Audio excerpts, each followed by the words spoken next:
अंडमान निकोबार का ही नाम। तो तुम पढ़ा दिया आपको माउंट थुलिया किसकी सबसे ऊंची चोटी है? निकोबार का। अब हमको म्यांमार और भारत की सीमा पे कौन पर्वत? पटकोई बूम। कौन पर्वत? पटकोई बूम। याद रहेगा। डापला और मिसमी पहाड़ी चाय उत्पादन के लिए लीजिए। नागालैंड में नागा पर्वत, मिजोरम में मिजो पर्वत। इसको याद करना झमेला नहीं है। और गारो खासी जयंती इसको याद करना जी नहीं है। ये सब उटपटांग नाम होला। ये तो एकदम सिंपल याद होता है। पर्वत, नागा पर्वत, मिजो पर्वत, नागा पर्वत, मिजो पर्वत, नागा और मिजो, नागा और मिजो। जयंतिया मिकी, गारो खासी जयंतिया मिकी, गारो खासी जयंतिया। राजमाल और रामगढ़, राजमाल और रामगढ़। याद रहेगा। ये पर्वत बताइए तो। अरावली। कौन सा पर्वत है ये? अरावली। ये बताइए। गिर पर्वत, गिर या गिरनार पर्वत, गिर या गिरनार। याद रहेगा। ये बोलिए तो। विंध्याचल। कौन सा पर्वत है? विंध्याचल। और नीचे में सतपुड़ा। कौन सा पर्वत?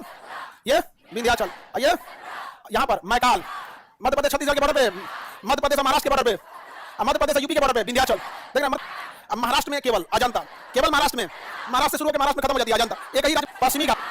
ये पश्चिमी घाट एकदम कंटिन्यूअस है, टूटा फूटा नहीं है, जिसे हम सतत पहाड़ कहते हैं, कंटिन्यूअस है। जबकि पूर्वी घाट टूटा फूटा है। पूर्वी घाट टूटा फूटा है। पूर्वी घाट कैसा है? टूटा फूटा है। यहाँ पर पूर्वी घाट। ये पश्चिमी नीलगिरी। दोनों जगह मिलेगा। नीलगिरी डुअल क्या करना है? डुअल डिग्री अन्ना मतलब कार्डेमम। सबसे नीचे में कार्डेमम, सबसे नीचे अन्ना मतलब बड़ी ऊंची चोटी अनाई मुडी। अन्ना मलाई की सबसे ऊंची चोटी का नाम अनाई मुडी। तो दक्षिण भारत की सबसे ऊंची चोटी अनाई मुडी और सबसे दक्षिणी पर्वत कार्डेमम। सबसे दक्षिणी पर्वत अनाई। कोई दिक्कत? मिजो पर्वत की नीला पर्वत, मिजो का नीला पर्वत, मिजो पहाड़ी की सबसे ऊंची चोटी नीला पर्वत, जिसे ब्लू पीक कहते हैं। Blue peak. गारो खासी जयंतिया में नो ग्रेड, गारो खासी जयंतिया में नो ग्रेड, गारो खासी जयंतिया में नो। मिजोरम में ब्लू पीक, मिजो का हिमालय का माउंट एवरेस्ट, काराकोरम का काराकोरम, अरावली का माउंट आबू, अरावली माउंट आबू, अरावली का माउंट आबू, अरावली माउंट आबू। बताओ काराकोरम का मिजो पर्वत चाय उत्पादन के लिए, डापला और अबीर चाय उत्पादन के लिए। भारत म्यांमार की सीमा पे 3 पहाड़ों के नाम बताइए। पहला पटकोई बूम, नागा मिजो, पटकोई बूम, नागा मिजो। किसी को दिक्कत? गारो खासी, गारो खासी जयंतिया की सबसे ऊंची चोटी मैकाल। अधिक सब पूरा एकदम बीचों बीच में है। इसको खूब अच्छा से धूप मिलेगा। इसकी सबसे ऊंची चोटी धूपगढ़, इसकी सबसे ऊंची धूप मैकाल की, अमरकंटक, अरावली, काराकोरम, मिजो, लुपी, गारो खासी जयंतिया, मैकाल, सतपुड़ा, पूर्वी घाट महेंद्रगिरी, पूर्वी घाट, पश्चिमी घाट महाबलेश्वर, पश्चिमी घाट महाबलेश्वर। नहीं तो कलसुबाई, पहले कलसुबाई नहीं है तो महाबलेश्वर, पहले कलसुबाई। बट अमूमन कलसुबाई एग्जाम में नई ऑप्शन में मिल जाता है महाबलेश्वर। तो बताइए पूर्वी घाट की महेंद्रगिरी, पूर्वी घाट, पश्चिमी घाट, कलसुबाई महाबलेश्वर, कलसुबाई नहीं है तो महाबलेश्वर। अरावली का माउंट आबू, अरावली मैकाल पर्वत का अमरकंटक, मैकाल का सतपुड़ा धूपगढ़, गारो अजंता, सतपुड़ा, विंध्याचल, मैकाल, रामगढ़ और राजमहल और गारो खासी जयंतिया, मिकीर और अरावली। एकदम उलट के आगे आगे ना। तो दिमाग पे क्या है ना कि मैं जब आपको अब आप कौन सा दर्रा बुर्ज, यहाँ पे जोजिला, यहाँ पे बनिहाल, बीच में हम डाल देते हैं श्रीनगर को। किसके डाल देंगे? श्रीनगर। बताइए ये दर्रे का नाम काराकोरम, ये बुर्जिला। कश्मीर का जो इशू है सब बुजुर्गों ने फैला दिया है। यंग जनरेशन ठीक है तो इसको याद रखिएगा। ये वाला नाक जल गया। नाथुला और लद्दाख में, खारदुंगला और चांगला, कहाँ याद रखेंगे? खारदुंगला और चांगला लद्दाख, खारदुंगला इधर है। और अगर उत्तराखंड में जाएंगे तो लेपुलेख पता आपको, धर्मा नीति पता है, माना दर्रा पता ना, कौन सा? थांगला। उत्तराखंड का क्या याद रखना है? थांगला। अब इतना छोटा नक्शा आप खुद से सोच के देखिए। इतना दूर उसी का नाम है किंगरी विंगरी। दो दर्रे कहाँ पे? उत्तराखंड, किंगरी विंगरी, चांगला, थांगला, दोनों पटांगे तो याद ना रहे। चांगला धर्मा नीति इसमें नहीं, उत्तराखंड में गिने तो 1 2 3 4 5 6 7 8। रोहतांग, बड़ालाचला हिमाचल प्रदेश, सिपकिला, बुर्जिला जम्मू कश्मीर, काराकोरम, चांगला, किंगती उत्तराखंड। आपको 2 मिनट। चांगला, थांगला, किंगती, रोहतांग, बड़ालाचला, बोमडीला। कौन जगह है? बोमडीला। इसके इधर सेला, बोमडीला किधर? सेला, इधर यांगयाप, इधर में दीपू, यांगयाप, सेला, बोमडीला, दीपू। मणिपुर में तुजू घाट, राजस्थान में गोरान घाट, राजस्थान में दर्रा, मध्य भारत और दक्षिण भारत को जोड़ने वाला बुरहानपुर दर्रा कहाँ है? किंगरी विंगरी, किंगती, खारदुंगला, चांगला, गोरान दर्रा, बनिहाल जम्मू कश्मीर, बुर्जिला जम्मू कश्मीर, लद्दाख आ जाएगा एरिया भाई, क्या जाएगा? लद्दाख आ जाएगा। सेला टनल, दीपू, नाथुला, लेपुलेख, बुरहानपुर दर्रा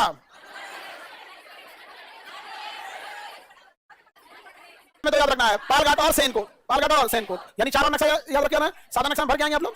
थालघाट, इसका भोरघाट, बोलिए थालघाट, भोरघाट। मुंबई से अहमदाबाद जाएगा थालघाट, मुंबई से इंदौर थालघाट, मुंबई से जयपुर थालघाट, अरे ऊपर जहाँ गया थाल का, मतलब मुंबई से कोयम्बटूर, बकलोल कोयम्बटूर यहाँ है, कोयम्बटूर नीचे समझा गया, बकलोलिया, भोरघाट मुंबई पुणे, भोरघाट मुंबई चेन्नई, भोरघाट मुंबई लखनऊ, थालघाट बताइए कोची कोयम्बटूर, पालघाट कोची कोयम्बटूर, तिरुवनंतपुरम मदुरई, सैनकोट तिरुवनंतपुरम मदुरई, सबसे दक्षिणी तरह, सबसे ऊपरी तरह, हाँ काराकोरम, याद रहेगा ना। इसकी खोज हिप्पालस ने किया था। किसने किया था? हिप्पाल, अरबी नाविक हिप्पालस ने किया था। अल मसूदी ने इसे किताब में वर्णित किया था। तो बताइए मानसून का खोज किसने किया? हिप्पालस। किसने किया? हिप्पाल। किताब में वर्णन किसने किया? अल मसूदी ने। हर्षवर्धन के शासनकाल के दौरान। मानसून उस बादल को कहते हैं जो बारिश करा सकता है, बारिश करा सकता है। मानसून का अर्थ होता है अरबी भाषा में, मानसून से कहते हैं जो मौसम बदले तो दिशा भी बदल दे, अर्थात घाट। ये मैकाल, बोलिए विंध्याचल, राजमा, गारो खासी जयंतिया, गारो खासी जयंतिया, हिमालय, शिवालिक हिमालय जो बोल दीजिए आप, क्योंकि पहाड़ पढ़ने का मेन मकसद है मानसून। काराकोरम, लद्दाख, जास्कर, पीर पंजाल, काराकोरम, लद्दाख, जास्कर, पीर पंजाल, काराकोरम, लद्दाख, जास्कर। केरल तट का नाम क्या है? मालाबार। केरल तट का नाम मालाबार। तो हम ये कह सकते हैं मालाबार तट यहाँ केरल तट पर टकराएगा। किसी को कोई प्रॉब्लम? मालाबार मानसून की दिशा दक्षिण पश्चिम, मानसून की दिशा। तो यह मिट्टी दिखने में बंजर होती है लेकिन होती बहुत ही उपजाऊ है। इस प्रोसेस को हम लीचिंग या निछालन कहते हैं। इस प्रोसेस को हम लीचिंग, ऐसी मिट्टी को लेटराइट मिट्टी कहते हैं, ऐसी मिट्टी को लेटराइट। तो बताइए केरल में कौन सी मिट्टी, कौन सी प्रणाली से लीचिंग या निछालन? ये मिट्टी ऊपर से पथरीली, अंदर से उपजाऊ, और यह मिट्टी लाल रंग की दिखती है। कैसी दिखती है? लाल। तो क्वेश्चन आया था एक बार कि इनमें से कौन सी मिट्टी का रंग लाल होता है? ऑप्शन में लाल रंग नहीं था, लाल मिट्टी नहीं था। तो लेटराइट, लेटराइट मिट्टी की खासियत, इसमें मसाले बहुत इजी उत्पन्न हो जाते हैं, बहुत आसानी से उत्पादित हो जाता है मसाला। इसीलिए केरल को क्या कहते हैं? मसालों का छिड़ दीजिए तो इसे हो जाएगा।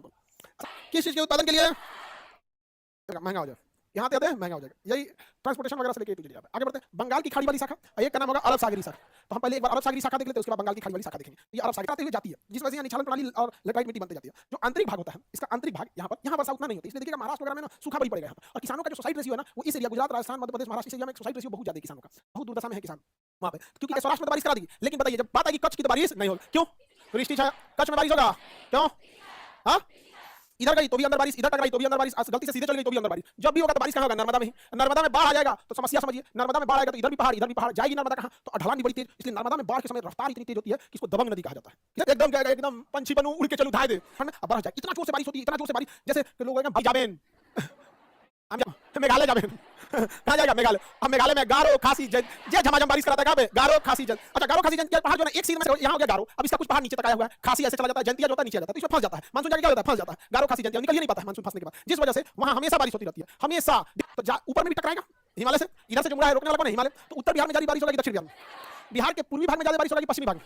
पूर्वी इधर से बारिश करते जा रहा है, जैसे जैसे उधर जाएगा घटते जाएगा यहाँ पे बारिश। यहाँ पे सबसे पहले किधर होगा? किशनगंज के मिल जाता है अरब सागरी शाखा से, कहाँ पर? दिल्ली में। फिर दिल्ली में बारिश हो जाती है, फिर कहाँ गए? दिल्ली में। फिर बीच करने आएगी, सब जो म्यूजिक बजा के देखता है पंजाब चल गया, फिर पंजाब से टकराएगा तो बारिश कहाँ करा देगा? पंजाब। जैसे फिर पंजाब से टकराएगा बारिश कहाँ करा देगा? क्या इसके ऊपर बारिश होगी?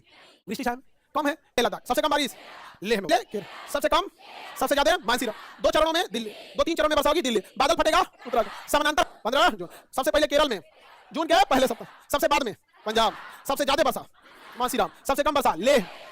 2-3 चरणों में बारिश, मानसून फंस जाएगा। राजमहल से टकरा जाता है। लौटता मानसून किस पार से टकराता है? हाँ, जब राजमहल से टकराता है तो इधर तेजी से बढ़ता है, जिस कारण झारखंड क्रॉस कर जाता है, झारखंड क्रॉस करता है। जब झारखंड क्रॉस कर रहा होता है तो क्रॉस करने के बाद इसकी स्पीड बढ़ते बढ़ते बढ़ते जब उड़ीसा में पहुंचता है तो चक्रवात का रूप ले लेता है। तो लौटते मानसून किस पर्वत से टकराएगा? किस राज्य में तूफान लाएगा? हाँ, इस एरिया से नमी उठा लेता है, इस एरिया से क्या उठा लेता है? नमी, आर्द्रता उठा लेता है, अलिया टकरा देता है अन्नामलाई। अब बताओ, केरल अब की हो गया वृष्टि छाया, अब की बात वृष्टि छाया में कौन है? क्या इधर बारिश होगी? लेकिन तमिलनाडु में बारिश, तमिलनाडु में बारिश होगी, समझा कि नहीं? तमिलनाडु में बारिश, ठंड के दिन में बारिश, चक्रवात आएगा। तो उड़ीसा आंध्र प्रदेश में लौटते मानसून के कारण बारिश या चक्रवात? आंध्र प्रदेश और तमिलनाडु में लेकिन ज्यादा बारिश और ज्यादा चक्रवात, उड़ीसा दोनों आएगा। लौटते मानसून से केवल चक्रवात, लौटते मानसून से केवल वर्षा, चक्रवात और वर्षा दोनों, चक्रवात और वर्षा दोनों आंध्र प्रदेश, चक्रवात और वर्षा दोनों आंध्र प्रदेश। उत्तर पूर्व लौटते मानसून की दिशा, इतना आराम से क्वेश्चन देता तो सब बना देते। कहेगा मानसून कब होता है? लौटने को निवर्तन कहते हैं। लौटने को क्या कहते हैं? निवर्तन। निवर्तनीय मानसून से बारिश तमिलनाडु, निवर्तनीय मानसून की दिशा उत्तर पूर्व, निवर्तनीय मानसून की दिशा। अब इधर वाले मानसून की दिशा दक्षिण पश्चिम, ये तो दक्षिण पश्चिम है। तो मानसून आने की दिशा, लौटने की दिशा उत्तर पूर्व, आने वाला तट का नाम मालाबार, लौटने वाले तट का नाम। हाँ, दक्षिण पश्चिम मानसून से वृष्टि छाया में कौन? तमिलनाडु। उत्तर पूर्वी मानसून से वृष्टि छाया में कौन? ठंड के दिन में वर्षा।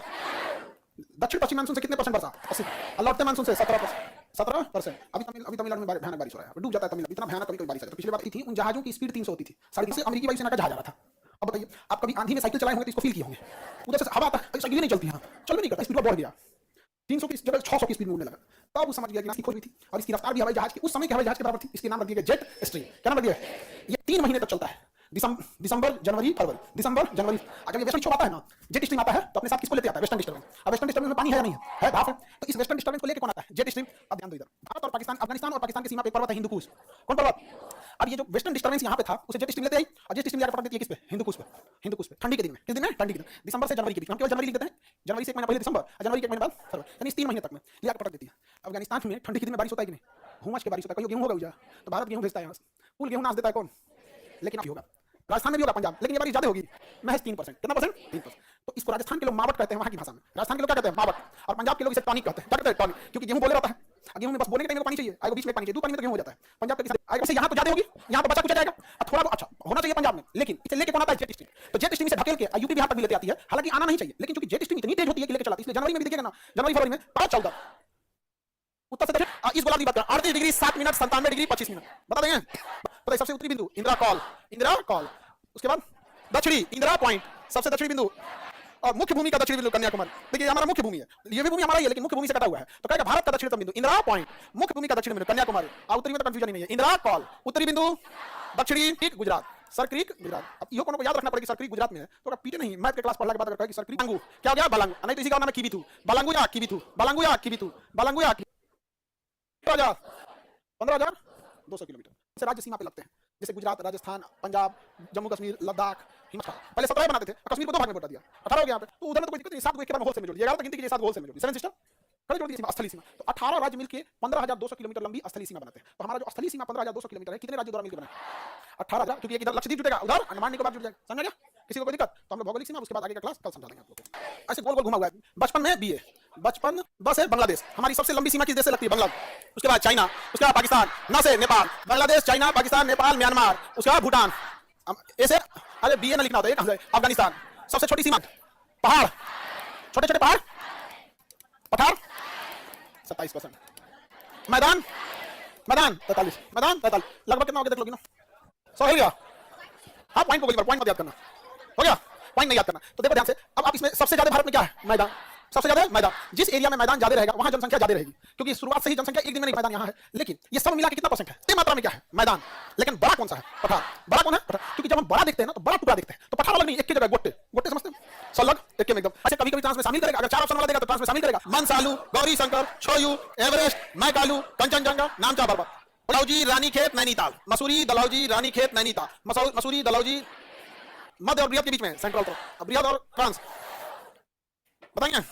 छोयू, एवरेस्ट, सिक्किम में बताएंगे कंचनजंगा, सिक्किम में कंचनजंगा। इसे हम प्रायद्वीपीय पठार भी कहते हैं। इसे कौन सी नदी बांटती है? नर्मदा नदी। कौन सी नदी? नर्मदा नदी। नर्मदा नदी के नीचे का भाग कहलाता है दक्कन का पठार। अतः इस खंड के बाद सबसे बड़ा पठार हो जाता है दक्कन का पठार, और ऊपर वाला कहलाता है मध्यवर्ती उच्च भूमि। तो भारत में अगर विभाजन देखेंगे तो 3 को पठार देखेंगे, दक्कन का पठार, मध्यवर्ती उच्च भूमि और लद्दाख का पठार। सबसे ऊंचा पठार लद्दाख का पठार। उसी लद्दाख के पठार पे लद्दाख शहर बसा है, वहीं पे एयरपोर्ट है, लेकिन लद्दाख का पठार पहाड़ों से घिरा हुआ है, बीच बीच में कहीं कहीं पठारी एरिया है। तो जहां पठारी एरिया, ये तेलंगाना का पठार, ये धारवाड़ का पठार। कौन सा पठार? धारवाड़ का पठार। ये बोलिए विदर्भ का पठार। तेलंगाना ना होना चाहिए जी, ये कौन सा? धारवाड़, ये तेलंगाना, ये विदर्भ। ये छत्तीसगढ़ में बस्तर का पठार, छत्तीसगढ़ में बस्तर का पठार, बस्तर का पठार। कोरापुट देख लीजिए, कोरापुट एल्युमिनियम के लिए था, रेणुकूट स्टील के लिए नहीं, रेणुकूट नहीं, राउरकेला स्टील के लिए, कोरापुट एल्युमिनियम के लिए। तो पूरा उड़ीसा दक्कन के पठार में इसका कुछ भाग, इसका पूर्वी भाग या पश्चिमी भाग, पश्चिम। ये बताइए कौन सा पठार है? बस्तर। महाराष्ट्र में विदर्भ, ये तेलंगाना, ये अभी आंध्र प्रदेश के पठार को ना कई बार रायलसीमा का पठार का, रायसीना नहीं रायलसीमा, रायलसीमा। तो कई बार ये देता है, लेकिन बहुत रेयर ये पूछता है। अगर आप आंध्र प्रदेश पीसीएस की तैयारी करते हैं, आंध्र प्रदेश का स्पेशल खनिज सोना सर्वाधिक बहुमूल्य यानी सबसे इंपॉर्टेंट पठार धारवाड़ का पठार, रायसीना का पठार, विदर्भ का पठार, फलों के उत्पादन वाला पठार विदर्भ का पठार, क्योंकि फलों का उत्पादन ज्यादा होता है, वहां फलों का क्या होता है? ज्यादा। अच्छा महाराष्ट्र में खेती का एक और रीजन है कि महाराष्ट्र के पास समुद्र, धारवाड़ के पठार। अब देखिए पठार, झारखंड छोटा नागपुर, झारखंड छोटा नागपुर का पठार, इसके बगल में बघेलखंड। कौन सा है? बघेलखंड। उसके बगल में बुंदेलखंड, ये कौन है? बघेलखंड। ये बुंदेलखंड। मस्तानी कहां की थी? बुंदेलखंड, बाजीराव मस्तानी फिल्म है ना, बुंदेलखंड। ये मालवा का पठार। कौन सा पठार? मालवा का पठार। लाइन से याद रहेगा। छोटा नागपुर का पठार कहां है? छोटा नागपुर का पठार विंध्याचल का पठार, नीचे में विंध्याचल, नीचे में विंध्याचल का पठार। मध्य प्रदेश के निचला भाग में विंध्याचल, मध्य प्रदेश के पश्चिम मालवा, मध्य प्रदेश के पूरब बघेलखंड, बीच में बुंदेल, नीचे में विंध्याचल का पठार। तो मध्य प्रदेश हजारीबाग का पठार और रांची का पठार, ये तो छोटा नागपुर के पठार के अंतर्गत आता है। मेघालय का पठार, मेघालय का पठार, मेघालय का पठार धंस गया है मालदा दरार की वजह से। पहले दोनों कनेक्शन में था, बीच का एरिया में नदियां बहने लगी। सर्वाधिक कोयला छोटा नागपुर का पठार, याद रहेगा। सबसे बड़ा पठार दक्कन, सबसे ऊंचा, सबसे पूर्वी मेघालय। मेघालय का पठार और मुख्य पठार को कौन अलग करता है? कौन अलग करे भाग में? मध्य प्रदेश के निचले भाग में, मध्य प्रदेश के पश्चिम में मालवा, बीचों बीच में बुंदेलखंड, मध्य प्रदेश के पूर्व में बघेलखंड। बताइए सबसे मोटा कोयला बघेलखंड। याद कीजिए, यहाँ सिंगरौली पढ़ाए थे, मध्य प्रदेश का सिंगरौली सबसे मोटा कोयला के ऊपर, सबसे मोटा कोयला बघेलखंड। कौन सा? बघेल। हीरा बुंदेलखंड। पश्चिम में चूना पत्थर विंध्याचल, चूना पत्थर। कोयला छोटा नागपुर। कोयला फलों के लिए विदर्भ, फलों के लिए छत्तीसगढ़ में बस्तर। रायसीना का पठार, रायसीना का पठार सर्वाधिक खनिज, सबसे ऊंचा पठार, सबसे बड़ा पठार, वह पठार जो मुख्य पठार से अलग है। हाँ, मेघालय किसके द्वारा अलग है? हाँ, मालदा गैर किसके द्वारा? दुनिया का सबसे ऊंचा पठार पामीर का पठार। भारत का सबसे ऊंचा पठार, भारत का सबसे बड़ा दत्तन। भारत का सबसे जम्मू कश्मीर में वुलर झील। मीठे पानी का सबसे बड़ा झील है वुलर झील। मीठे पानी का सबसे बड़ा झील वुलर झील। मीठा पानी उसे कहते हैं जिसका पानी नमकीन न हो पी सकते हैं। जैसे नदी का पानी मीठा पानी होता है, जबकि तालाब आपके खेत में जो गढ़ा होता है उसका पानी खारा होता है। तो आप देखिएगा पोखरा का पानी मीठा पानी का, मीठे पानी का सबसे बड़ा झील। अब सबसे सुंदर झील है डल झील। श्रीनगर में सबसे सुंदर झील डल झील, सबसे सुंदर झील डल झील। डल झील बहुत बड़ा है, उस पे ना नाव चलती है, पतली पतली छोटी छोटी नाव रहती है, वहां पे सिगार बोलते हैं उसको, सिगारा नाव जो। यहाँ पर है गोविंद सागर झील, हिमाचल प्रदेश में गोविंद सागर झील। और यूपी में गोविंद बल्लभ पंत, गोविंद बल्लभ पंत। अब गोविंद सागर, यहाँ गोविंद बल्लभ पंत, नाम एक ही जैसा लग जाता है। तो गोविंद बल्लभ पंत यूपी, गोविंद बल्लभ पंत यूपी, और गोविंद सागर हिमाचल प्रदेश। हिमाचल, ये दोनों में एक और विशेषता, गोविंद बल्लभ पंत और गोविंद बल्लभ पंत जो है ना, आर्टिफिशियल झील की कैटेगरी में सबसे बड़ा है। आर्टिफिशियल झील की कैटेगरी में सबसे बड़ा गोविंद बल्लभ पंत। किस नदी पर? रिहंद नदी, आपको ध्यान से नहीं याद रखना। और यहाँ चोलामू झील सबसे ऊंचाई पे झील, चोलामू झील सबसे ऊंचाई पर, सबसे ऊंचाई पर चोलामू झील। ग्रीन झील, ग्रीन झील ऊंचा जलप्रपात जोग या गरसप्पा या महात्मा गांधी जलप्रपात। कहां पे है? कर्नाटक। किस नदी पर है? शरावती नदी, शरावती नदी। बताइए तो, शिव समुद्रम कावेरी नदी, शिव समुद्रम कावेरी नदी, कावेरी नदी, दूध सागर मांडवी नदी, सबसे सुंदर हुंडरू जलप्रपात, हुंडरू स्वर्ण रेखा नदी। कौन सी नदी? स्वर्ण रेखा। लाभ एक आदमी कुचिकल वराही, कुचिकल वराही, कुचिकल वराही। शिव समुद्रम कावेरी मांडवी नदी, दूध सागर मांडवी नदी। यन्ना नर्मदा, यन्ना धुआंधार नर्मदा, यन्ना धुआंधार नर्मदा नदी पे। धुआंधार तो बनती है मानसूनी। कैसी जलवायु हमारी? उष्णकटिबंधीय मानसूनी जलवायु। जलभूमि मिट्टी में भी एक और कैटेगरी होता है। अगर उसमें कीचड़ ज्यादा हो गया तो कछारी कहेंगे। क्या कहेंगे? कछारी, कछारी कहेंगे। कीचड़ कम रहेगा, बालू ज्यादा रहेगा तो दोमट कहेंगे। क्या कहेंगे? दोमट। तो देखिए, ये पानी अगर पूरा खिंचाई में एकदम कादो कादो हो गया तो कछारी। ये धान के लिए हो जाएगा दोमट, गेहूं के लिए हो जाएगा। बाढ़ का पानी नहीं आएगा तो बांगर, हर साल आएगा तो सबसे उपजाऊ, थोड़ा कम उपजाऊ बालू ज्यादा है तो, और बालू कम है तो कछारी। धान के लिए, गेहूं के लिए प्रोफाइल में कितने होरिजन? पेड़ का जड़ बी, पौधा का धान गेहूं सब पौधा में आएगा, किसमें जाएगा? ए। ज्यादा गाढ़ा थोड़ी होता है, लेकिन खनन के लिए उसमें ना लाल मिट्टी के अंदर बहुत सारे पदार्थ मिलेंगे लोहा, इसे हम लोग रेंगूर कहते हैं। क्या कहेंगे? रेंगूर। काली मिट्टी में खराबी है कि ये पानी तो सोखती है, सबसे ज्यादा जल कौन सोखती है? सर्वाधिक जल सोखने वाली। लेकिन अगर इसको पानी नहीं मिलेगा तो दरार पड़ जाएगा। क्या पड़ जाएगा? दरार पड़ जाएगा। पानी नहीं मिलेगा ना, दरार पड़ जाएगा। क्या पड़ जाएगा? पड़ जाएगा। और सबसे ज्यादा जल सोखेगी? अब पानी नहीं सोखेगी, बलुई मिट्टी। बालू पानी सोखता है, सोख में नहीं करता है पानी, तो सबसे कम पानी सोखेगी बलुई मिट्टी। सबसे ज्यादा पानी सोखेगी, दरार पड़ जाएगी काली मिट्टी, सबसे दरार पड़ जाता है। तुरंत देखिएगा फिल्म न्यूज़पेपर में। क्या कहेंगे? रेंगूर। काली मिट्टी में खराबी है कि ये पानी तो सोखती है, सबसे ज्यादा जल कौन सोखती है? सर्वाधिक जल सोखने वाली। लेकिन अगर इसको पानी नहीं मिलेगा तो दरार पड़ जाएगा। क्या पड़ जाएगा? दरार पड़ जाएगा। पानी नहीं मिलेगा ना, दरार पड़ जाएगा। क्या पड़ जाएगा? दरार पड़ जाता है। तुरंत देखिएगा फिल्म न्यूज़पेपर में ना, जो कपास के लिए और गन्ना के लिए भी, कपास और गन्ना दोनों के लिए अच्छी कौन होती है? काली मिट्टी। हालांकि गन्ना ऐसे भी निकल जाएगा, लेकिन वहां निकलना थोड़ा सा मसालों के लिए लेटराइट मिट्टी, मसालों भवनों का जो ईंट होता है वो लेटराइट मिट्टी से बहुत मजबूत बनेगा। लेकिन आजकल कौन ईंटा पे घर बना रहा है? कैसे? काली या रेंगूर, काली या रेंगूर। लॉर्ड से लेटराइट, लेटराइट। कौन सा? लेटराइट। काली को क्या कहते हैं? रेंगूर। अब कुछ अम्लीय मिट्टी होती है, कुछ क्षारीय मिट्टी होती है। अम्लीय मिट्टी के लिए चूना पत्थर डालते हैं, क्षारीय मिट्टी के लिए जिप्सम। अम्लीय मिट्टी के लिए क्षारीय मिट्टी जिप्सम, अम्लीय मिट्टी क्षारीय मिट्टी जिप्सम। ज्यादा जाएगा। अब नेशनल हाईवे हम लोग देखा जाए, राजमार्ग का जनक अशोक का राजमार्ग से ससुरी मार्ग कहते हैं। और ये दिल्ली से कलकत्ता जो जाएगा ये नेशनल हाईवे नंबर 2 है। और ये क्या है? 1 है। 1 को क्या कहते हैं? से ससुरी मार्ग। लेकिन 1 और 2 को जब मिला देते हैं तो उसे जीटी रोड कहते हैं। क्या कहेंगे? GT road. तो बताइए जीटी रोड किन दो सड़कों को मिला के? NH 1 और 2। NH 1 को क्या कहेंगे? से ससुरी मार्ग। दिल्ली अमृतसर NH 1, दिल्ली से अमृतसर NH 1, और दिल्ली से कोलकाता बताइए, दिल्ली से अमृतसर NH 1। अब अमृतसर से Srinagar NH 1A, NH 1A। Delhi से अमृतसर 1, दिल्ली से अमृतसर 1, अमृतसर से श्रीनगर 1A। दिल्ली से कोलकाता, तो दिल्ली से कोलकाता NH 2, NH 3 आगरा से मुंबई, NH 2 आगरा से मुंबई, NH 2 आगरा मुंबई, NH 3 2 बोल दिया गया। Oh my God, NH 3 Agra से 2 बोल दिया था। Oh my God, expressway, Delhi Mumbai expressway. सोचो इस रूट में कितना ट्रैफिक है। NH 4 मुंबई से चेन्नई, NH 4 मुंबई से चेन्नई, NH 5 चेन्नई से कोलकाता, NH 5 चेन्नई से कोलकाता, NH 6 कोलकाता से मुंबई, कोलकाता से मुंबई, NH 6 कोलकाता से मुंबई। ये कितना अच्छा है, एक के साथ इसे जलेबी बना रहा है। नहीं 3 चेन्नई कोलकाता, कोलकाता से मुंबई 6। अब एक बीच वाराणसी से कन्याकुमारी, NH 7 वाराणसी से कन्याकुमारी, बनारस से कन्याकुमारी, वाराणसी से कन्याकुमारी, NH 7 वाराणसी से कन्याकुमारी, 7 वाराणसी से कन्याकुमारी। बताओ तुम अंकल जी देख के नहीं बोलो। अमृतसर से श्रीनगर, दिल्ली कोलकाता 2, दिल्ली कोलकाता। बताओ जीटी रोड में किन दो सड़कों का? 1 और 2। से ससुरी मार्ग 1। बताओ आगरा से मुंबई, आगरा मुंबई, आगरा मुंबई, मुंबई चेन्नई, चेन्नई कोलकाता, कोलकाता दिल्ली, कोलकाता मुंबई 6, वाराणसी कन्याकुमारी। अब वापस दिल्ली मुंबई 8, दिल्ली मुंबई 8, दिल्ली मुंबई 8। सोचिए इन दोनों पे ना 9 नंबर पुणे से मछलीपट्टनम, पुणे से मछली। एक बार दोबारा देखिए, एक बार दोबारा पहले मेरा हाथ कैसा देखो उसी हिसाब से याद रखना। दिल्ली अमृतसर 1, अमृतसर श्रीनगर 1, दिल्ली कोलकाता आगरा मुंबई, मुंबई चेन्नई, चेन्नई कोलकाता, कोलकाता मुंबई, वाराणसी से कन्याकुमारी, मुंबई से दिल्ली मुंबई, दिल्ली मुंबई, पुणे से मछलीपट्टनम, पुणे से मछलीपट्टनम, दिल्ली से फाजिल्का 10, दिल्ली से फाजिल्का 10, फाजिल्का पाकिस्तान बॉर्डर पे, पाकिस्तान बॉर्डर पे, दिल्ली से फाजिल्का 10, दिल्ली से फाजिल्का, दिल्ली ट्रायंगल की quadrilateral, oh my God triangle बोल दिए, क्वाड्रिलेटरल है। वैसे ये सड़कें हमारे लिए कीमती, इसका नाम हो गया गोल्डन क्वाड्रिलेटरल स्वर्ण चतुर्भुज, गोल्डन क्वाड्रिलेटरल या स्वर्ण चतुर्भुज। अब मोदी जी आए हैं, ये अटल बिहारी वाजपेयी से आगे एडवांस वर्जन है, इन्होंने कहा कि 47A सबसे छोटा एक्सप्रेस हाईवे कोची गया वेलिंगटन द्वीप पर, समझ में नहीं गया। हल्दिया, हल्दिया से कहां तक? इलाहाबाद यानी प्रयागराज, हल्दिया से इलाहाबाद यानी Prayagraj. National waterway 1, national waterway 1। अब यहां देखो ये ढोला पुल है, इस साइड में सादिया है, तो ढोला सादिया ये तो भूपेन हजारिका पुल है, पुल पढ़ा दिया हम आपको। ये सादिया से लेकर ब्रह्मपुत्र नदी में ये दुबरी तक, कहां पर? दुबरी तक। National waterway 2, national waterway 2। अब इन दोनों में कोई खास लॉजिस्टिक नहीं चलती है। NW1 कहां से कहां तक? हल्दिया से, हल्दिया से NW2, NW2 सादिया से दुबरी तक, सादिया दुबरी ये असम में। यहाँ पे NW3 बोलिए किस राज्य में? केरल। किस राज्य में? केरल। कोट्टम से, कोट्टापुरम से कोलम, कोट्टापुरम से कोलम। नेशनल वाटरवे 3, इसको नक्शा बनाने की जरूरत नहीं है। ये 1 हल्दिया से लेके इलाहाबाद, इलाहाबाद तक प्रयागराज नाम हो गया इलाहाबाद का। अगर यहाँ पे ठीक से चलने लगा तो प्रयागराज में हमारे पास 6, पहला कहां से कहां तक? हल्दिया से, दूसरा सादिया से दुबरी, सादिया से दुबरी, तीसरा कोट्टापुरम से कोलम। NW4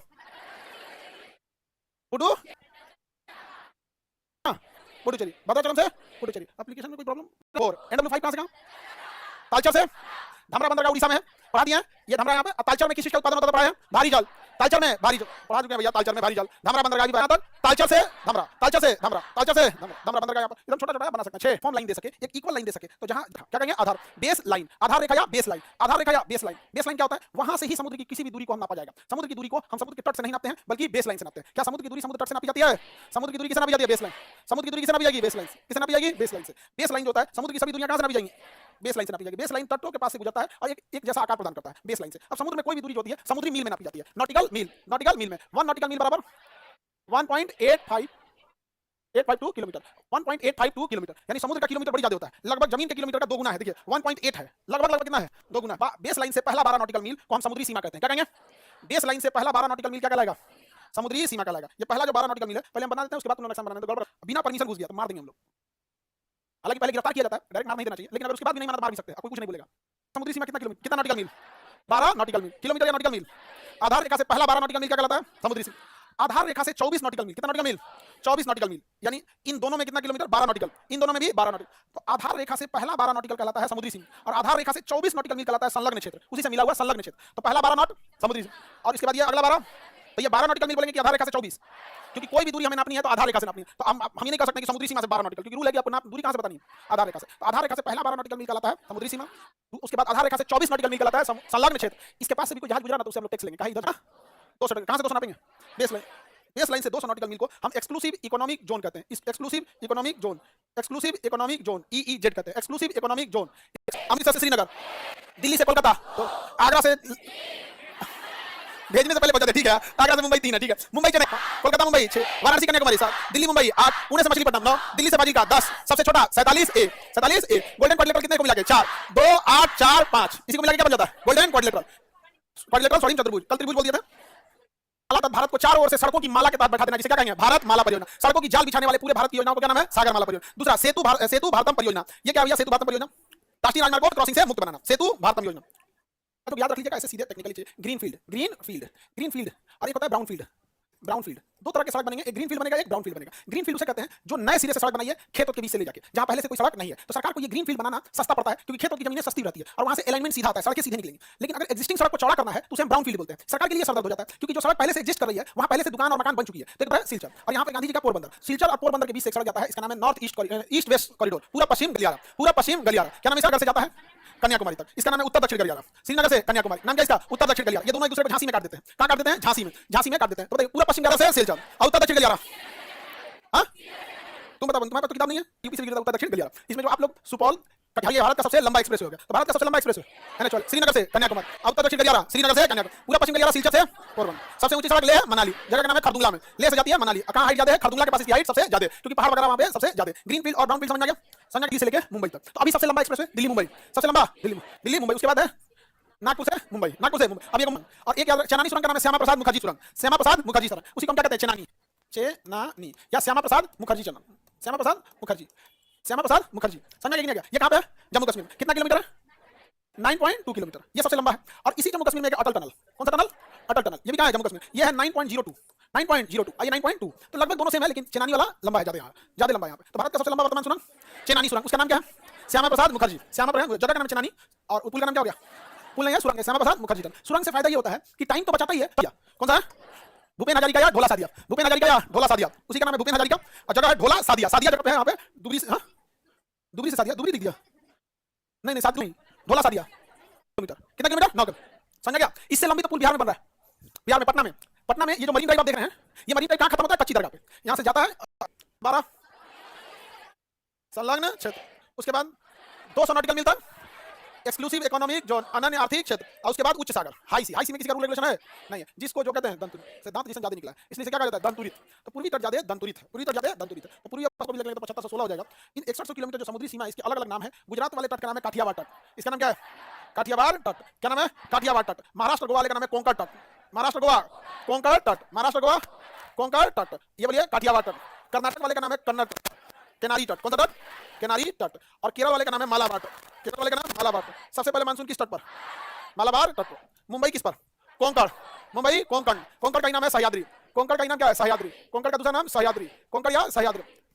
ये तो भाई आपका कोंकण, अब कोंकण रेलवे का आता है, क्योंकि इस एरिया में बड़े बड़े शहर हैं सब। उत्तरी सर, बताइए इस तट का नाम? उत्तरी सरकार, और इसका नाम है उत्कल तट, उत्कल तट। ये वाला का तट उत्कल तट। बताइए कितना अच्छा राजभाई राज्य था, बीचों बीचों में घुस गया नदी को लेके। यहाँ पे एक महानदी, कौन नदी? और यहाँ पे कृष्णा नदी, यहाँ पर कावेरी नदी। तो कावेरी, कृष्णा और महानदी, ऐसे नदी हो गए, महानदी। तो कावेरी से कृष्णा के बीच के तट का नाम कोरोमंडल, और कृष्णा और महानदी के बीच में उत्तरी सरकार, और महानदी और हुगली नदी के बीच में, हुगली नदी के बीच में उत्कल तट। कौन सा तट? उत्कल तट। उसके उधर बंगाल तट है, तो बांग्लादेश में चल जाता है। वो कहाँ चला जाएगा? कंक्रीट ढलैया का बना होता है, कंक्रीट का बना होता है। क्या किसका बना होता है? कंक्रीट। अभी सोच बताइए, परमाणु बिजली घर में सुरक्षा वाल्व किसी का बना होता है? कंक्रीट का बना होता है। ईंधन के रूप में किसे देते हैं? ईंधन के रूप में यूरेनियम, ईंधन के रूप में यूरेनियम। और जर्कोनियम भी दिया, जर्कोनियम उसमें लहकाने के लिए दिया जाता है, वहाँ लहका देता है, वहाँ पे आग लगाने के लिए। पलीता समझते हैं? पटाखा वटाखा में जलाने के लिए ना छड़ डालना पड़ता है इधर से, कैडमियम या बोरॉन की छड़, कैडमियम या, बताइए इसे कंट्रोल करने के लिए क्या डालेंगे? कैडमियम या बोरॉन की छड़। उसमें पहले से रास्ता है सिस्टम, यहाँ पे फटाफट ढकेल देगा कैडमियम या बोरॉन की छड़, तो आग थोड़ा सा कम हो जाएगा। तो इसमें रेगुलेटर नहीं होता यूरेनियम में, कहेंगे नहीं इक्वली नहीं होता इसमें, कैडमियम या बोरॉन नियंत्रित में, कैडमियम या बोरॉन की छड़। तो इतना खुल के नहीं पूछेगा, नियंत्रक छड़ के रूप में किसका प्रयोग होता है? कैडमियम या बोरॉन, नियंत्रित छड़ के रूप में। और रिएक्शन रोकने के लिए कैडमियम या बोरॉन की छड़, कैडमियम या बोरॉन की। बहुत झमेला हो इसमें, नहीं समझ आएगा। जबकि न्यूट्रॉनों की गति मंद करने अर्थात मंदक के रूप में भारी जल या ग्रेफाइट, लेकिन अभिक्रिया को नियंत्रित करने के लिए कैडमियम या बोरॉन की छड़। जैसे रिएक्शन तेज होगा तुरंत इसको अंदर कर दिया, बंद करना है तो पूरा का पूरा इसी में पूरा कैडमियम या बोरॉन की छड़ डाल देगा, बंद हो जाएगा, रिएक्शन बंद हो जाएगा। समझ गए कि नहीं? क्या अब तो कंक्रीट की दीवार, अभिक्रिया को नियंत्रित करने के लिए कैडमियम या बोरॉन, न्यूट्रॉनों की गति को मंदक के रूप में मंद करने के लिए D2 या भारी, ग्रेफाइट या भारी। चेर्नोबिल नाम था उसमें, सोवियत संघ रूप से किस ईंधन के रूप में यूरेनियम, ईंधन के रूप में यूरेनियम होता है, ईंधन के रूप में जल, ग्रेफाइट या भारी जल, नियंत्रक छड़ के रूप में कैडमियम या बोरॉन, और सुरक्षा बल के रूप में कंक्रीट, कंक्रीट होता है। भारत का पहला परमाणु रिएक्टर महाराष्ट्र के तारापुर में था 1972 में, महाराष्ट्र के 1972। कहां पे? महाराष्ट्र के तारापुर में, महाराष्ट्र के तारापुर में था। महाराष्ट्र के कहां लगा गया? ये हो गया तीवर तारापुर। अब इसका गुजरात में है काकरापारा, और इसके नीचे कर्नाटक में है कैगा, कर्नाटक में कैगा।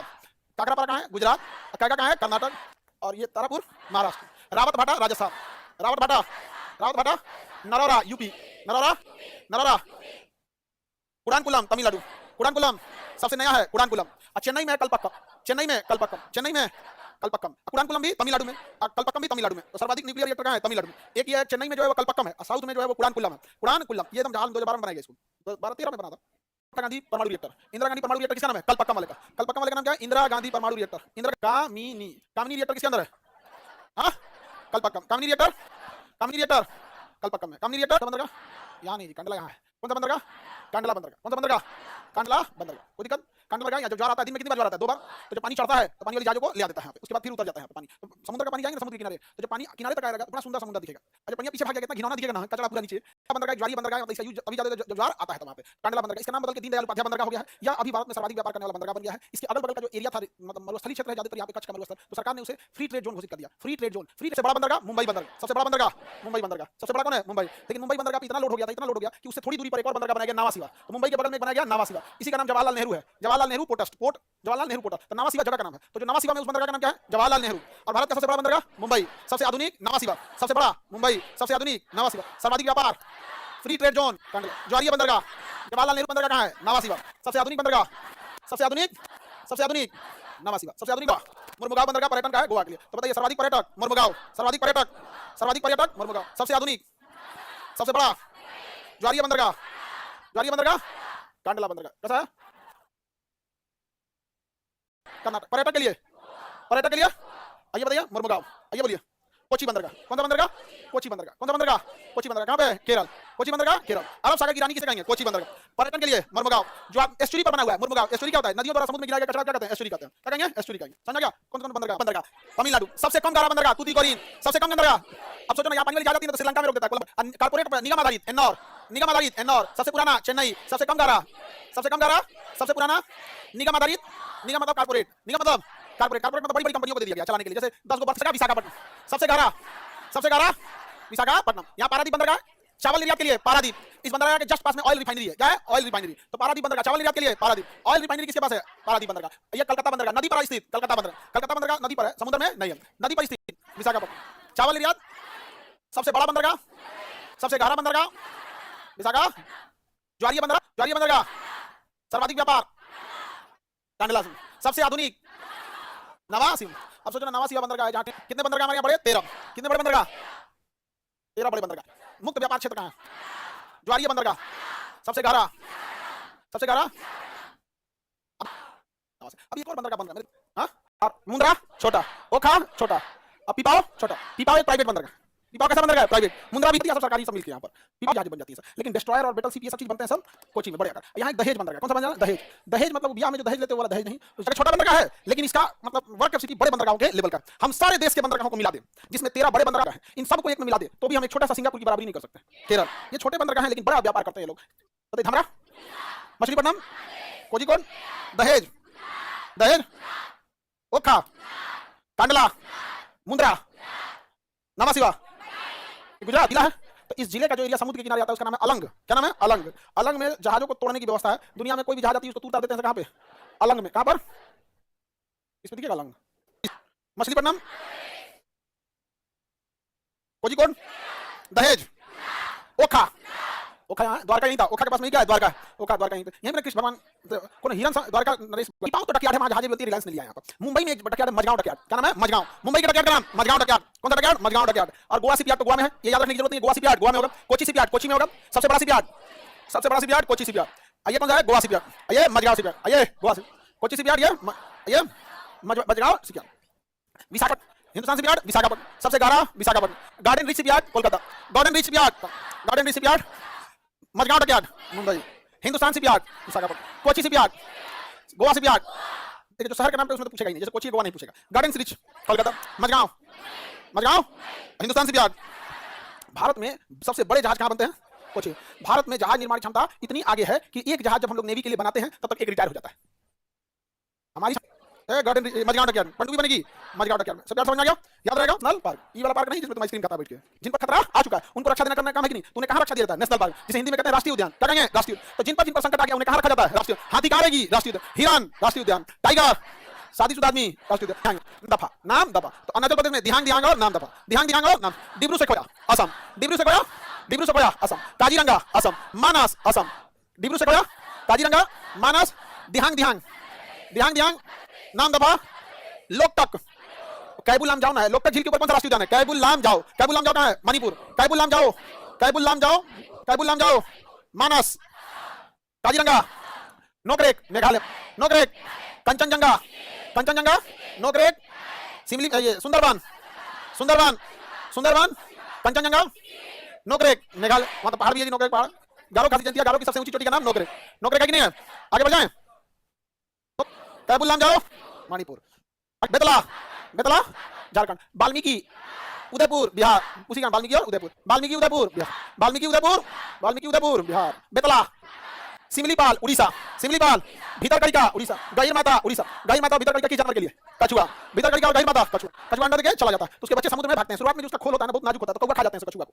उड़ीसा में कछुआ और घड़ियाल के लिए, कछुआ और घड़ियाल के लिए। सिमलीपाल, सिमलीपाल, सुंदरबन, भीतरकनिका, नोकरेक, कंचनजंगा, कैबुल लाम जाओ, कैबुल लाम जाओ, कैबुल लाम जाओ, भीतरकनिका, नोकरेक, मणिपुर, मणिपुर, लोकटक झील, बाल्गी, बेतला, सिमलीपाल, गहिर माथा, भीतरकनिका, नोकरेक, मानस, कंचनजंगा, काजीरंगा, नाम दफा, दिहांग दिहांग, डिब्रू सेखोया, नाम दफा, समझ गया? आगे हम लोग कल इसको खत्म करेंगे। मेघालय, उड़ीसा, घड़ियाल कछुआ गहीर माथा, उड़ीसा बताते। ये एरिया इधर तक हम लोग, हमको आई थिंक हम यहाँ तक ये एरिया कवर कर लिए थे, यहाँ तक कवर कर लिया था ना। पक्षी विहार यूपी में, चंद्रप्रभा यूपी, दुधवा राष्ट्रीय उद्यान यूपी, दुधवा राष्ट्रीय उद्यान दुधवा यूपी। अब यहाँ देखते हैं हम लोग गुड़गांव, ये हरियाणा में। हरियाणा में कौन सा है पक्षी विहार? गुड़गांव में। अच्छा, सुल्तानपुर पक्षी विहार, सुल्तानपुर पक्षी विहार हरियाणा। बहुत बार क्वेश्चन पूछा है, सुल्तानपुर पक्षी विहार कहाँ पे है? सुल्तानपुर हरियाणा, सुल्तानपुर, सुल्तानपुर। उत्तराखंड में बहुत ज्यादा है। Jim Corbett National Park, Uttarakhand में क्या है? Jim Corbett National Park, Rajaji National Park, Nanda Devi National Park, फूलों की घाटी, फ्लावर वैली उत्तराखंड, फूलों की घाटी, राजाजी उत्तराखंड, नंदा देवी, जिम कॉर्बेट। इसमें आपको जिम कॉर्बेट नहीं भूलेगा, जिम कॉर्बेट सबको याद रहता है। कहाँ है? उत्तराखंड। भारत का सबसे पहला 1936 रामगंगा नदी के बीच से निकलती है, यहीं से निकलती है रामगंगा नदी, जिम कॉर्बेट नेशनल पार्क से। अब वो दो तीन को भुला जाता है, नंदा देवी, राजाजी, चाहे वो देवी हो या राजा हो, सब पे फूल फेंका जाता था। राजा देखना फूल फेंकता था यहाँ पे, वैसे फूल से राजाजी, नंदा देवी, दोनों पे क्या करना है? फूलों की फूल फेंकना है। क्या फेंकना है? फूल। Himalayan National park, Himachal Pradesh, Himalayan National park. यहाँ कांगेर घाटी है कि कांगड़ा घाटी है? कांगड़ा घाटी, तो पढ़ा दिया था हिमाचल प्रदेश, कांगड़ा घाटी, कांगेर घाटी छत्तीसगढ़। यहाँ कौन घाटी है? कांगड़ा घाट। अगर पूछेगा तो कांगड़ा घाटी याद दिया आपने। Himalayan National Park Jammu Kashmir, Himachal Pradesh वाला हिमालयन नेशनल पार्क हो गया। फर्स्ट है किश्तवाड़ है, देखिए कैसे कर्मी कैसे किश्तवाड़, कश्मीर में किश्तवाड़, इसी में एक डचीग्राम, किश्तवाड़ और डचीग्राम, किश्तवाड़ और डचीग्राम। सलीम अली का ही नाम है सिटी फॉरेस्ट। सलीम अली एक बहुत बड़े पक्षीविद थे, पक्षियों पर रिसर्च करते थे, और एक नरीमन थे, वो भी पक्षियों पर रिसर्च करते थे। तो सलीम अली के नाम पर सलीम अली पक्षी विहार बनाया गया जम्मू कश्मीर में, और यह जो है इसी का नाम है सिटी फॉरेस्ट। तो सलीम अली कहिए या सिटी फॉरेस्ट करिए, सलीम अली या सिटी फॉरेस्ट, दोनों कहाँ है? जम्मू कश्मीर। किश्तवाड़ डचीग्राम, सलीम अली डचीग्राम जम्मू कश्मीर, वानी वानी सलीम अली का दूसरा सिटी फॉरेस्ट, और Kishtwar Jammu Kashmir, Dachigam Himalayan National Park, Dudhwa राष्ट्रीय उद्यान, चंद्रप्रभा। ये एरिया हो गया आपका। राजस्थान में बहुत ज्यादा है, राजस्थान, गुजरात, मध्य प्रदेश बहुत ज्यादा मिलेंगे। Dudhwa, Kishtwar, Nokrek Meghalaya, Namdapha, Chandraprabha, Salim Ali, Sultanpur, Rajaji, Valmiki, Jim Corbett, Dachigam, Kanchenjunga, Keibul Lamjao, Kaziranga, city forest, Dudhwa राष्ट्रीय उद्यान, गहीर माथा, सुंदरवन, डचीग्राम, सिमलीपाल, भीतरकनिका, दिहांग दिहांग, गहीर माथा। आगे बढ़े, राजस्थान, सरिसिका राजस्थान, रणथंभौर राजस्थान, घाना राजस्थान। देखिए अब एक करके समझते हैं राजस्थान का। राजस्थान, नाहरगढ़ राजस्थान, सरिसिका राजस्थान, रणथंभौर, नाहरगढ़। रणथंभौर तो इसे याद रहेगा, रणभूमि में सबसे ज्यादा राजस्थान वाले लड़े हैं। बेचारा तो जो उठ जाता है, प्रवासी होते हैं सब। कहाँ आते हैं? तो कई लाख आते हैं, 5-10 लाख पक्षी रहते हैं, पूरा चाचा चाचा रहता है सब। उनके रहने के लिए वहाँ तालाब है, पेड़ पौधे है, सब कुछ है। तो अपना घोंसला टेम्परेरी बनाते हैं सब, फर्स्ट क्लास पार्टी करेगा, सब चल जाएगा। सरिसिका कहाँ है? नंदा देवी उत्तराखंड, नंदा देवी, केवला देव, सलीम अली, सरिसिका, जिम कॉर्बेट उत्तराखंड, याद तो है आप लोग को। नाहरगढ़, नोकरेक, रणथंभौर, भीतरकनिका, चंद्रप्रभा, सुल्तानपुर, किश्तवाड़, भीतरकनिका, गहीर माथा, सिमलीपाल, सुंदरवन, मानस, कैबुल लामजाओ, नामदफा, तिब्रू सेक्वोया, दिहांग दिहांग, वाल्मीकि, बेतला, कंचनजंगा, दुधवा राष्ट्रीय उद्यान, Udaipur, Chandraprabha, Sariska, Himalayan National Park, Ghana, Sultanpur, Ranthambore, Simlipal, Manas, Kanchenjunga, Betla, Dachigam, Kishtwar, Ghana, city forest Jammu Kashmir, Salim Ali, और यहाँ सबसे फेमस है गिर। क्या नाम है? गिर गाय भी यहाँ की फेमस है। राजस्थान में गुजरात की गाय गिर गाय। और जीवन में एक चीज, कच्छ मेरिन किस लिए? गधों के लिए। गिर बब्बर से, नाल सरोवर पक्षी, नाल सरोवर, मत बांधवगढ़, कान्हा किसली बांधवगढ़, ये तीनों अलग अलग है। तुम लोग एक ही नाम लग रहा था, कान्हा किसली बांधवगढ़, याद रहेगा। कूनो, पेंच, कूनो और पेंच, कूनो नेशनल पार्क में चीता छोड़ गया था ना, मोदी जी ले आए चीता छोड़ने के लिए, आधा मर गया था बेचारा टेंशन में। कूनो पेंच मध्य प्रदेश, कूनो और पेंच मध्य प्रदेश। यहाँ पर आपका संजय गांधी राष्ट्रीय उद्यान कहाँ पे है? छत्तीसगढ़। संजय गांधी राष्ट्रीय उद्यान और संजय गांधी जैविक उद्यान का पटना, संजय गांधी जैविक उद्यान का, संजय गांधी जैविक उद्यान, संजय गांधी राष्ट्रीय उद्यान छत्तीसगढ़, कांगेर घाटी छत्तीसगढ़, और ये इंद्रावती छत्तीसगढ़, कांगेर घाटी छत्तीसगढ़, संजय गांधी, कूनो और पेंच, कान्हा किसली बांधवगढ़, सरिसिका, नाहरगढ़, कूनो नेशनल पार्क, मध्य प्रदेश। इतना एरिया याद हो गया आप लोगों को? मध्य प्रदेश। आगे बढ़े, बांदीपुर क्या कहते हो? कर्नाटक। बांदीपुर कर्नाटक का बहुत प्रसिद्ध है। महाराष्ट्र देखा जाए, नवेगांव महाराष्ट्र में। उसके बाद बांदीपुर कर्नाटक, नवेगांव महाराष्ट्र, बांदीपुर, लेकिन बांधवगढ़ का देखा तो राजस्थान, बांदीपुर का कर्नाटक, नवेगांव महाराष्ट्र, बांदीपुर, बांधवगढ़, साइलेंट वैली केरल, इंद्रावती केरल, केरल, सांतगढ़ी, पेरियार, केरल। ये पेरियार हाथी के लिए प्रसिद्ध है, केरल में हाथी का कल्चर भी है। इंद्रावती, इंदिरा गांधी, मन्नार की घाटी, मन्नार की घाटी, पेरियार, सांतगढ़ी, पेरियार, इंदिरा गांधी, मन्नार, श्री वेंकटेश्वर, श्री वेंकटेश्वर, श्री वेंकटेश्वर, श्री वेंकटेश्वर, आंध्र प्रदेश। Any problem? इंद्रावती, पेरियार, सांतगढ़ी, कूनो, मध्य प्रदेश, पेंच, गिर, बांदीपुर, कर्नाटक, बांधवगढ़, बांदीपुर, बांधवगढ़ होने वाला भी है, 73 होने वाला है। अब जब बढ़ेगा तो देखा जाएगा। अभी ये क्या है? 69। RRB, RRB railway recruitment board, यहाँ पर 22 था, 21 कर दिया गया। समझा गया? मेन बड़ा बड़ा क्या होता है? जोन। तो जोन हम लोग को याद रखना है। जोन अगर याद हो गया, दक्षिणी, उत्तरी, दक्षिणी, पूर्वी, पश्चिमी, चर्चगेट, पश्चिमी, चर्चगेट, पश्चिमी, चर्चगेट। मुंबई में जगह है चर्चगेट, तो मुंबई में दो है, इसलिए आपको चर्चगेट याद रखना है। मुंबई वीटी है, मुंबई चर्चगेट। एक मुंबई में छत्रपति शिवाजी टर्मिनल है और एक मुंबई में चर्चगेट है। तो आपको ये क्या याद रखना है? चर्चगेट, चर्चगेट, पश्चिमी रेल, चर्चगेट, पश्चिमी रेल, चर्चगेट, पश्चिमी रेल।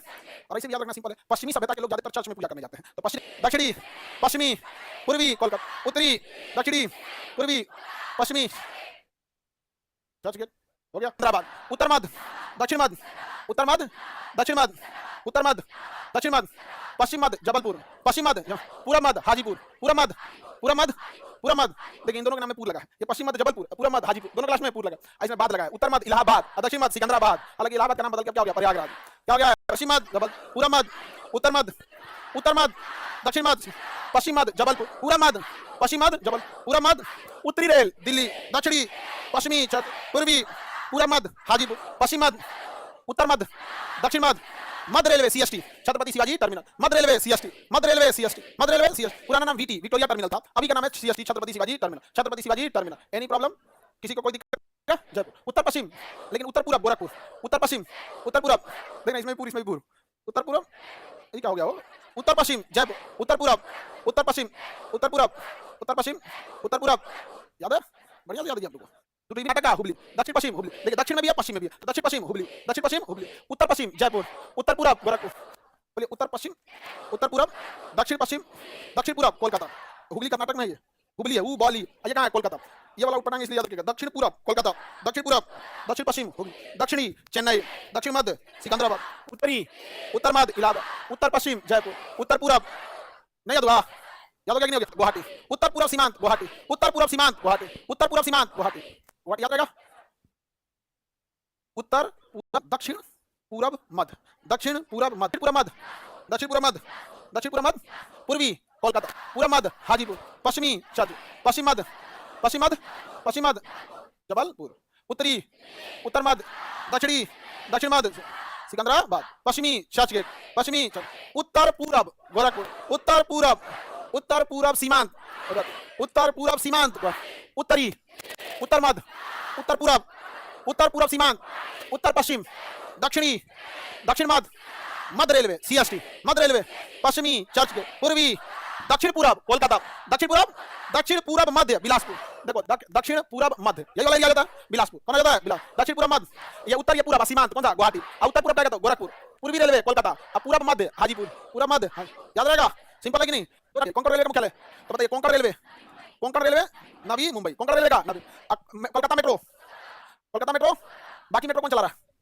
स्टेट चला रही है। अच्छा ये समुद्र के किनारे देखेंगे ना, इधर भी बहुत रेलवे है यहाँ पे, समुद्र के किनारे। तो दक्षिणी तटी और पूर्वी तटी, दक्षिणी तटी का क्या कहता है? विशाखापट्टनम, और पूर्वी तटी का क्या कहता है? भुवनेश्वर। तो ये समुद्र के किनारे भी दो रेलवे, बताइए दक्षिणी तटी का विशाखापट्टनम और पूर्वी तटी का भुवनेश्वर। पूर्वी तटी है भुवनेश्वर, दक्षिणी तटी है, दक्षिणी तटी है, पूर्वी तटी है, पूर्वी रेल कोलकाता, कोलकाता मेट्रो कोलकाता, पूरब मध्य हाजीपुर, दक्षिण पूरब कोलकाता, दक्षिण पूरब मध्य बिलासपुर, उत्तरी रेल, उत्तर मध्य, उत्तर पश्चिम, उत्तर पूरब, उत्तर पूरब याद रहेगा। नक्शा के हिसाब से देखेंगे तो दक्षिणी, उत्तर मध्य, दक्षिण मध्य, मध्य रेलवे, पश्चिमी, पश्चिम मध्य, पूर्वी, पूरब मध्य, मध्य रेलवे, उत्तर पश्चिम, उत्तर पूरब, उत्तर पूरब सीमांत, दक्षिण पश्चिम हुबली, दक्षिण पूरब कोलकाता, दक्षिण पूरब मध्य बिलासपुर, कोलकाता मेट्रो, कोंकण रेलवे, दक्षिणी तटीय, पूर्वी तटीय, पश्चिमी रेल, पश्चिमी रेल एकदम बता के बोले थे। जॉन, उत्तरी रेल दिल्ली, दक्षिणी, पश्चिमी, पूर्वी, पूरब मध्य, पश्चिम मध्य, उत्तर मध्य, दक्षिण मध्य, मध्य रेलवे, उत्तर पश्चिम, उत्तर पूरब, उत्तर पूरब सीमांत, दक्षिण पश्चिम हुबली, दक्षिण पूरब कोलकाता, दक्षिण पूरब मध्य बिलासपुर, कोलकाता मेट्रो, दक्षिणी तटीय विशाखापट्टनम, पूर्वी तटीय भुवनेश्वर, कोंकण रेल नवी मुंबई। खत्म, नो प्रॉब्लम। गधा सिंह के गोद में, कभी कोई गधा शेर, सबसे महान तो ब्रह्मा जी ना जी, ब्रह्मा विष्णु महेश, सिंधु गोदावरी, सबसे बड़ा तो हम लोग एक एक करके पढ़ते हैं गंगा नदी का बेसिन। और आपके पास सादा नक्शा खोलिए, सिंधु नदी चाइना के पास ये मानसरोवर झील, काला झील बना दिया वो मानसरोवर, यहां से निकलती है सिंधु नदी और ये पाकिस्तान होते हुए एकदम चली जाती है पाकिस्तान में, कराची के पास गिर जाती है अरब सागर। कराची के पास कहां गिर जाती है? अरब सागर। सिंधु नदी भारत से निकलेगी नहीं, चीन के मानसरोवर झील से निकल के जम्मू कश्मीर पार करते हुए पाकिस्तान में कराची के पास जाकर गिर जाती है। कराची के पास जाकर क्या जाती है? गिर जाती है सिंधु नदी। किसी को दिक्कत? आगे बढ़े। कश्मीर से पता नहीं इसको क्या हो जाता है, धाए से नीचे उतर जाती है, एकदम चिचिन पाते हुए, एकदम चिचिन पाती है, एकदम 90 डिग्री तक वाली नदी। हां, झेलम नदी। अब इसे मछली मारिएगा तो वो कहेगा हमारी मछली मार लेगा। आ जाओ कहां पे? सिंधु में। तो बताइए तो झेलम किसकी सहायक है? झेलम किसकी सहायक है? और चिनाब किसकी सहायक है? हाँ, तो सिंधु की सहायक चिनाब, चिनाब की सहायक झेलम। आगे बढ़े। चिनाब हिमाचल प्रदेश के ऊपरी भाग में निकलेगी और जम्मू कश्मीर पार करते हुए किस में जाके मिल जाएगी? सिंधु में। किस में जाके मिलेगी? कौन होगा? चिनाब। चिनाब नदी। कौन नदी? अब इस चिनाब नदी में एक और नदी आती है, इसी झेलम के नीचे, इस चिनाब के नीचे से निकलती है रावी नदी। रावी नदी पंजाब से होते हुए किस में जाके मिल जाती है? चिनाब। तो चिनाब नदी में ऊपर से मिलने वाली नदी झेलम और नीचे से मिलने वाली नदी रावी। ऊपर से झेलम, नीचे से चिनाब, नीचे से रावी। सिंधु नदी की सबसे बड़ी सहायक चिनाब, चिनाब की ऊपर से मिलने वाली सहायक, नीचे से रावी नदी। कौन सी नदी? रावी नदी। रावी नदी। कौन नदी? रावी नदी। तब तक इसी के पास एक और नदी निकलती है, उसका नाम है उसका सतलज। सतलज का हम नीचे से जीतो, किधर से? नीचे से। ये यहाँ से हिमाचल प्रदेश के नीचे से, पंजाब के नीचे से, चला चचा चिनाब में जाकर भी मिल जाएगा। कौन नदी? सतलज। सतलज का नीचे नीचे नीचे नीचे कौन जाएगा? सतलज। सतलज नदी हिमाचल प्रदेश के नीचे, पंजाब के नीचे से आजाकर कहां मिल जाता है? चिनाब में। कहता हम लोग ले चलो चचा, चिनाब उसको भी लेके चलता है। चल बाबू कहां पीछे छूट गया था, लेकिन यहां गड़बड़ा जाएगा। चिनाब की सबसे बड़ी सहायक, चिनाब की सबसे बड़ी सहायक सतलज। सतलज की झेलम। सतलज इंडिया पाकिस्तान का बॉर्डर बनाने वाली, इंडिया पाकिस्तान का बॉर्डर बनाएगी झेलम। कौन सी नदी? झेलम नदी। अब यहां देखिए ब्यास, कहता है हम भी जाएगा, यहीं जाके मिल जाएंगे। ये किस में जाके मिल जाएगी? सतलज। किस में जाके मिल जाएगी? सतलज। ड्रॉ करिए ब्यास, यहाँ से रावी। तो सिंधु, झेलम, चिनाब, रावी, ब्यास, सतलज। रावी, ब्यास, सतलज। वर्ल्ड बैंक ने समझौते को कराया था, वर्ल्ड बैंक ने सिंधु जल समझौता कराया था। इसके तहत हम सिंधु नदी के ऊपरी दो नदियों को, सिंधु नदी तंत्र के, सिंधु नदी का नहीं, सिंधु नदी तंत्र, तंत्र में क्या जाएगा? सहायक नदी। सिंधु नदी तंत्र के ऊपरी दो नदी अर्थात झेलम और चिनाब, ऊपरी दो नदी अर्थात झेलम और चिनाब का केवल 20% जल यूज कर सकते हैं। बाकी निचली तीन नदी रावी, सतलज, ब्यास का 80% यूज कर सकते हैं। बट इनका हम केवल कितना यूज कर सकते हैं? 20%। केवल कितना? 20%। अब देखो, यह झेलम नदी की एक सहायक नदी है किशन गंगा। क्या नाम है? किशन गंगा नदी। झेलम की छोटी सहायक, इतनी भी छोटी छोटी नदियों का तो हम आपको नहीं बताते जाएंगे, छोटी छोटी नदियां पहाड़ से उतरती हैं। पहाड़ से उतर रही नदियों के ऊपर ढाल अर्थात प्रवणता ज्यादा होता है और फ्लो ज्यादा होता है। पाकिस्तान केस कर दिया, जबकि हम लोग बताए थे कि इंडिया पाकिस्तान का बॉर्डर बनाएगा झेलम। झेलम सिंधु की सबसे बड़ी सहायक, हिमाचल प्रदेश की ये नदी बोलिए तो सतलज। किसमें मिलेगी? चिनाब।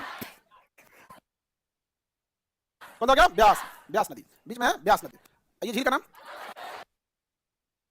यहां से एक नदी निकलती है ब्रह्मपुत्र नदी। ब्रह्मपुत्र नदी को केवल और केवल असम के लोग ब्रह्मपुत्र कहते हैं, ना बंगाल के लोग उसे ब्रह्मपुत्र कहते हैं, ना अरुणाचल प्रदेश के लोग कहते हैं, ना चीन के कहते हैं, ना ही उसे तिब्बत के लोग कहते हैं। ब्रह्मपुत्र को केवल असम के लोग क्या कहते हैं? ब्रह्मपुत्र।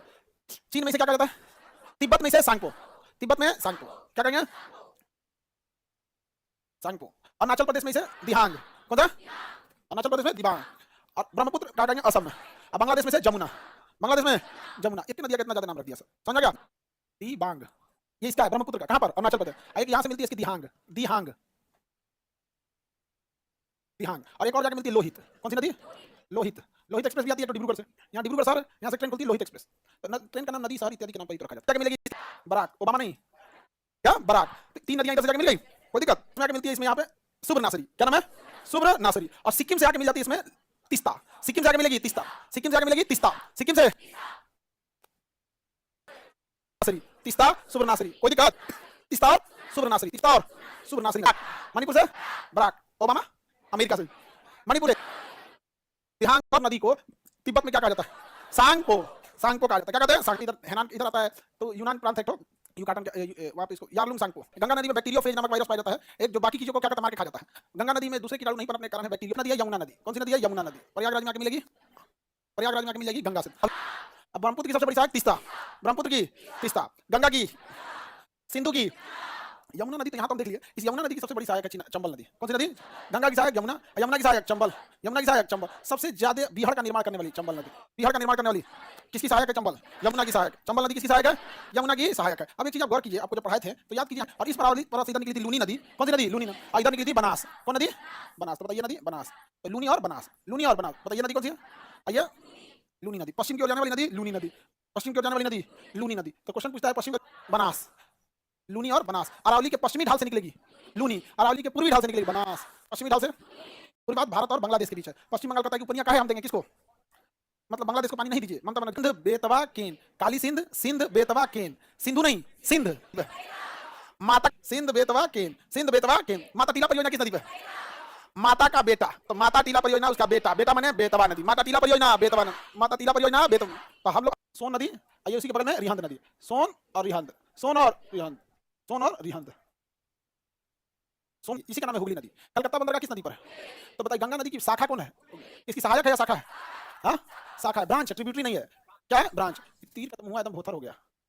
झारखंड से जाने वाली बराक कौन सी नदी? दामोदर। क्योंकि दामोदर नदी में जब पानी भरता था ना तो पानी ले जाकर ढकेल के भर देता था किसमें? हुगली में। किसमें?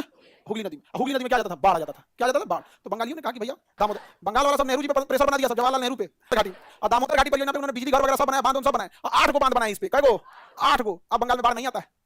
यही बतिया हम कर रहे हैं मोदी जी से। हुगली की सहायक बंगाल का शोक कहा जाता था, अब नहीं कहा जाता है। जितना बाढ़ का पानी था सब 8 को बांध बना के रोक लिया। कई गो? इसी पर कौन सा बंदरगाह है? हाँ कलकत्ता। कौन सा बंदरगाह? कलकत्ता बंदरगाह। यहाँ गंगा नदी रोक के से होते हुए बिहार के बीचों बीच से बंगाल में चली जाएगी, बांग्लादेश में। कौन सी नदी होगा? ये आपका गंगा नदी। यमुना की सहायक सबसे बड़ी है चंबल। चंबल में इधर से मिलती है बनास, इधर से मिलती है काली सिंध, हिंद बेतवा केन, हिंद बेतवा केन, हिंद बेतवा केन, यहाँ तक हो गया था। और बताइए सोन नदी और रिहंद नदी ये बक्सर से, और इसकी चौड़ाई पटना के पास बहुत ज्यादा हो जाती है। गंगा नदी की चौड़ाई बहुत ज्यादा हो जाती है, फिर ये पतली हो जाती है, फिर यहाँ पे बहुत चौड़ी हो जाती है। जहाँ जहाँ इसमें नदियाँ आके मिलेंगी वहाँ ये बहुत चौड़ी हो जाती है। जहाँ नदियाँ नहीं मिलेगी वहाँ ज्यादा चौड़ी नहीं होंगी। बीचों बीच से निकली है गंगा नदी। अब तो पहले बता दिया। अब करमनासा नदी यूपी और बिहार बॉर्डर पे आती है। यूपी और बिहार का बॉर्डर कौन सी नदी बनाती है? करमनासा नदी। यूपी और बिहार का बॉर्डर बनाने वाली नदी करमनासा नदी। यूपी बिहार का बॉर्डर बनाने वाली नदी करमनासा नदी। बताइए कौन सी है? सोन नदी है। करमनासा के बगल में सोन, सोन के पैरेलल चलती है ना पुनपुन नदी, पुनपुन नदी और फल्गु नदी, पुनपुन नदी और फल्गु नदी। बताइए तो फल्गु नदी के नीचे किसको ज्ञान की प्राप्ति हुई थी? फल्गु नदी के नीचे किसको ज्ञान की प्राप्ति हुई थी? फल्गु नदी के नीचे हुई थी। फल्गु नदी के नीचे महात्मा बुद्ध की ज्ञान की प्राप्ति। यह है पुनपुन फल्गु। झारखंड की पहाड़ियों से निकलेगी पुनपुन और फल्गु। झारखंड की पहाड़ियों से पुनपुन और फल्गु निकलेगी, इसलिए छोटी नदियां हैं। इनमें ज्यादा जाएगी झारखंड की पहाड़ियों से क्यूल नदी, कौन नदी? क्यूल नदी, ये फॉर क्यूल नदी, और अजय नदी, अजय नदी, क्यूल नदी और अजय नदी, क्यूल नदी और अजय नदी। अजय नदी में थोड़ा बहुत पानी रहता है, बांका वाली बाईं ओर से मिलने वाली। गंगा नदी में बाईं ओर से मिलने वाली अंतिम नदी का नाम महानंदा नदी। गंगा नदी में बाईं ओर से मिलने वाली अंतिम नदी का नाम महानंदा नदी। तो बिहार और बंगाल का बॉर्डर बनाती है महानंदा नदी, बिहार और यूपी का बॉर्डर बनाती है करमनासा नदी। कहते हैं 7 छोटी छोटी शाखाओं से मिलकर बनती है, तब तो कोसी नदी। यहाँ आने के बाद एक बड़ा शार्प टर्न लेती है। इसकी सहायक है कमला। क से कोसी, क से कमला, क से कोसी, क से कमला, क से कोसी, क से कमला। कोसी की सहायक है कमला। यहीं कुर्सेला के पास आके कमला मिलती है, और कुर्सेला के पास जो भयानक, बाप रे बाप, इतना भयानक पानी का अंबार लगता है ना इस एरिया के पास। कुर्सेला के पास गंगा और कोसी मिल जाती है आपस में, बाढ़ आ जाता है। यहाँ पर देखेंगे पूर्णिया वाला एरिया, अररिया, सुपौल, ये सब डूबा हुआ रहता है, एकदम भयानक एरिया, बाढ़ से पूरा त्राहिमाम हुआ रहता है, त्राहिमाम। तो क से कोसी, क से कमला, करम फोड़ देती है इस एरिया का, पूरा एरिया तबाह हो जाता है, पूरा का पूरा एरिया तबाह हो जाता है। क्या नाम है? बूढ़ी गंडक। क्या नाम है? बूढ़ी गंडक। गंडक के बगल में बूढ़ी गंडक। इसकी सहायक नदी का नाम है बागमती। ब से बूढ़ी गंडक, ब से बागमती। तो बूढ़ी गंडक की सहायक बागमती। क से कोसी, कोसी की सहायक कमला। बूढ़ी गंडक, बूढ़ी गंडक की सहायक बागमती। ब से बूढ़ी गंडक, ब से बागमती, क से कमला, क से कोसी। देखो कोसी के पश्चिम में उसकी सहायक कमला, अब बूढ़ी गंडक के पूर्व में उसकी सहायक बागमती, बागमती। अब बताओ गंगा नदी में इतना पानी झोंक देता है कि इसके पास यहाँ से एक नदी निकलेगी, नाम है इसका गंडक। ये यहाँ पे यूपी बिहार का बॉर्डर बनाएगी गंडक नदी। गंडक इधर ये भयानक तबाही लाती है गंडक नदी, जाके पटना के पास आके मिली गंडक नदी। गंडक नदी ये है आपकी गंडक नदी। गंडक के बगल में है बूढ़ी गंडक, यह गंडक नदी, गंडक नदी, गंडक नदी।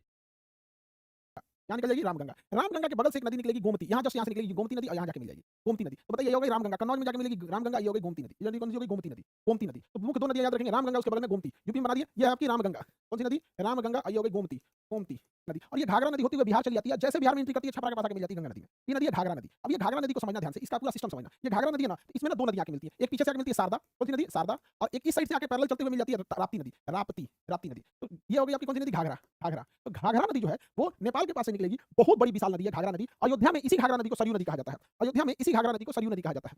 अयोध्या में इस घाघरा नदी को क्या कहा जाता है? सरयू नदी। तो अयोध्या किस नदी के किनारे है? तो सरयू तो कोई मार देगा। तो एग्जाम में क्वेश्चन सेट करने वाला होशियार है, कहता है तुमको बताते हैं, इसका दूसरा नाम रखते हैं। इसका ज्योग्राफिकल नाम क्या होता है भैया? घाघरा नदी, घाघरा नदी, ठीक है। सरयू नदी। रामगंगा नदी के किस जीवमंडल रिजर्व से होकर रामगंगा नदी निकलती है? रामगंगा नदी किस जीवमंडल रिजर्व से होकर निकलती है? निकलती है तो जिम कार्बेट नेशनल पार्क से होकर रामगंगा नदी निकलती है, कन्नौज में जाके मिल जाती है। ये गोमती नदी लखनऊ किस नदी के किनारे है? गोमती नदी के किनारे। घाघरा की सहायक है शारदा, और घाघरा की सहायक है राप्ती। गोरखपुर किस नदी के किनारे है? राप्ती नदी के किनारे। गोरखपुर किस नदी के किनारे है? राप्ती नदी के किनारे है गोरखपुर। बताइए यहाँ से जो निकलती है गंडक नदी है, गंडक नदी। यहाँ से निकलेगी गंडक, इसके बगल से निकलेगी बूढ़ी गंडक, इसके बगल से निकलेगी बूढ़ी गंडक। अब बूढ़ी गंडक की सहायक कौन सी है? बागमती। बूढ़ी गंडक की सहायक है बागमती। यहाँ से निकलेगी कोसी नदी, और कोसी की सहायक कौन सी है? कमला। कोसी की सहायक है कमला। और यहाँ पे कौन सी नदी है? महानंदा, महानंदा नदी। एम से महानंदा, के से कोसी, के से कमला, ब से बागमती, बूढ़ी गंडक, जी से गंडक, जी से गंडक। तो आप कल वाले में मैच की सहायक कौन सी है? कमला। कोसी की सहायक है कमला। और यहाँ पे कौन सी नदी है? महानंदा, महानंदा नदी। एम से महानंदा, के से कोसी, के से कमला, ब से गंगा की एक शाखा है हुगली नदी। सहायक नदी नहीं है, उसकी शाखा है हुगली नदी। हुगली नदी, हुगली नदी में जाके मिलती है दामोदर नदी। दामोदर नदी हुगली में मिल जाती है। इसी में एक और नदी आती है बराकर, बराक नहीं बराकर, बराकर, दी से दामोदर, इसी की सहायक नदी है बराकर। बराक नदी तो पूर्वोत्तर में था, मणिपुर से निकला था। आगे बढ़े, बराकर। तो बताइए आप लोग झारखंड, यूपी, बंगाल का शोक कहा जाता था दामोदर नदी को, अब नहीं कहा जाता है। दामोदर की सहायक है बराकर नदी, बराकर नदी। इसके नीचे से निकल जाती है स्वर्णरेखा नदी, इसके नीचे से निकल जाती है स्वर्णरेखा नदी। हुंडरू जलप्रपात स्वर्णरेखा नदी के किनारे है, हुंडरू जलप्रपात स्वर्णरेखा नदी पे है। के सीमा पास यहाँ से निकलती है महानदी। महानदी, महानदी पर बता सकते हैं कौन सा बांध है? मध्य प्रदेश और छत्तीसगढ़ की सीमा के पास से निकलती है महानदी। महानदी पे कौन सी? और गुजरात में जाके मिल जाती है नर्मदा, और उसके नीचे से निकलती है ताप्ती नदी। नर्मदा के नीचे से ताप्ती, ये होगी नर्मदा। अब आप देखिएगा, आप यहाँ बहुत सारी नदियां बनाए होंगे, चंबल, काली सिंध, सिंध, बेतवा, नर्मदा नदी, और इसके नीचे से निकालना आपको ताप्ती नदी। ताप्ती नदी महाराष्ट्र होते हुए गुजरात जाती है, और ये नर्मदा नदी महाराष्ट्र के एकदम ऊपरी भाग से निकल जाती है। तो ये हो गई आपकी कौन सी नदी? ये आपकी ताप्ती नदी, ती फॉर ताप्ती नदी, ये नर्मदा नदी। नर्मदा नदी दबंग नदी कहा जाता है, नर्मदा को पश्चिम की ओर बहती है, ताप्ती नदी भी पश्चिम की ओर बहती है, ताप्ती नदी भी पश्चिम की ओर बहती है। ये नदी बहुत जरूरी है, नर्मदा और ताप्ती। ये डेल्टा नहीं बनाती है, एस्चुरी बनाती है। डेल्टा तट पर है, नर्मदा नदी पर सरदार सरोवर डैम बनाया गया, ये आगे आपको पढ़ना है यहाँ पे। इसी के पास ये यू टर्न मार के एक नदी आती है, नाम है इसका माही नदी। यू टर्न मारती है, देखो ध्यान से, यहाँ जाएगी राजस्थान, यू टर्न मार देगी यहाँ पे माही नदी। यू टर्न मारने वाली नदी माही नदी, ऐसे यू टर्न मार देती है माही नदी, यहाँ माही नदी। इसके बगल से निकलती है साबरमती। माही नदी है यहाँ से साबरमती नदी। एक समय था सबसे गंदी और प्रदूषित नदी थी साबरमती, अभी बहुत साफ हो गई है। ये नदी है माही नदी, और नदी है माही नदी, और ये आपकी साबरमती, ये आपकी माही नदी, ये आपकी साबरमती। ये हो गया माही नदी, नर्मदा नदी, और ये नीचे से निकलती है ताप्ती नदी। यहाँ से यू टर्न मार के जाती है माही नदी, और यहाँ सीधे अरावली के नीचे से निकलती है साबरमती नदी। अरावली के दक्षिणी ढाल से निकलने वाली साबरमती नदी कर्क रेखा को दो बार काटने वाली माही नदी, दबंग नदी बोलते हैं नर्मदा को। नर्मदा और ताप्ती डेल्टा न बना के एस्चुरी बनाती है। यहाँ तक हम आपको बता दिए थे, यहाँ तक हम आपको बता दिए थे। काशी के पास निकली गोदावरी नदी छत्तीसगढ़ का बॉर्डर बनाते हुए चली जाती है आंध्र प्रदेश। देखो आंध्र प्रदेश और छत्तीसगढ़ का बॉर्डर जो बनाती है, ये गोदावरी नदी के पास बनाती है। ये आपकी गोदावरी नदी, टी फॉर गोदावरी नदी, ये हो गया आपकी गोदावरी नदी। दक्षिणी गंगा कहा जाता है गोदावरी नदी, दक्षिणी गंगा गोदावरी नदी को, जबकि दक्षिण भारत की गंगा कावेरी नदी को कहा जाता है। दक्षिण भारत की गंगा कावेरी नदी को। अब इसमें नदियां आके ट्रिब्यूट यानी योगदान देती है। यहाँ से आती है एक नदी, नाम है इसका वर्धा। महात्मा गांधी ने वर्धा आश्रम इसी किनारे बनाया था, सेवाग्राम नाम का आश्रम यहाँ पे वर्धा में। ये आपकी वर्धा नदी, कौन सी नदी है? वर्धा नदी। या छत्तीसगढ़ उड़ीसा होते हुए नदी आती है, इसका नाम है आपका इंद्रावती नदी। कौन सी नदी? इंद्रावती नदी। ये आपका इंद्रावती नदी, इंद्रावती नदी छत्तीसगढ़ में। और इसी में आके मिल जाती है पेनगंगा, इसमें आके मिलती है Penganga, Penganga, T for Penganga, T for Penganga, Indravati, Godavari, ये है गोदावरी नदी, जी फॉर गोदावरी नदी। कुंभ का मेला गोदावरी के पास भी लगता है, तो गोदावरी का अपना ड्रेनेज सिस्टम है जो ऊपर से ही लेके आता है जल को। सीधे ये हो गई आपकी वर्धा नदी, इसमें आके मिली पेनगंगा, इधर से आके मिली इंद्रावती, इधर से आके मिली इंद्रावती। तो आप देखेंगे अगर ध्यान से, तो गोदावरी नदी के ऊपर त्रिशूल बना है। गोदावरी नदी के ऊपर गंगा इंद्रावती, पेनगंगा इंद्रावती, पेनगंगा इंद्रावती, इधर से पेनगंगा, इधर से इंद्रावती, पेनगंगा और इंद्रावती, ऊपर से वर्धा। ऊपर से कौन सी नदी आ जाती है? वर्धा नदी। अब ध्यान से कैसे देखना है गोदावरी को, साउथ इंडिया में थोड़ा कॉम्प्लिकेशन है। ये महाराष्ट्र के ऊपरी भाग से निकलेगी, निचले भाग से मत निकाल दीजिएगा, क्योंकि महाराष्ट्र के निचले भाग से निकलेगी कृष्णा नदी, महाराष्ट्र के निचले भाग से निकलेगी कृष्णा नदी, इसके निचले भाग से मत निकाल दीजिएगा, ऊपरी भाग से निकलेगी गोदावरी नदी। और ये गोदावरी नदी यहाँ से निकलते हुए और ये तेलंगाना में घुस जाएगी, और छत्तीसगढ़ और तेलंगाना का बॉर्डर बना देगी, छत्तीसगढ़ और तेलंगाना का बॉर्डर बना देगी, बिना उड़ीसा में झाके सीधे अरब सागर में जाके गिर जाएगी, अरब सागर में जाके गिर जाती है। सबसे चौड़ा डेल्टा कौन बनाता है? सबसे बड़ा एस्चुरी, डेल्टा नहीं, डेल्टा तो गंगा नदी बनाती है सबसे चौड़ा। सबसे बड़ा एस्चुरी बनाने वाली नदी गोदावरी नदी, सबसे बड़ा एस्चुरी बनाने वाली नदी गोदावरी नदी। नदियां जब अपना कचरा समुद्र के किनारे जमा कर देती हैं तो उसे हम लोग डेल्टा कहते हैं, लेकिन जब उस कचरे को समुद्र में गिरा देती हैं तो उसे हम एस्चुरी कहते हैं। समुद्र में गिरा दी तो उसे हम क्या कहेंगे? एस्चुरी कहा जाता है। अगर समुद्र में गिरा दी तो उसे हम क्या कहेंगे? एस्चुरी। कचरा अगर समुद्र में गिरा दी तो उसे क्या कहेंगे? एस्चुरी कहेंगे।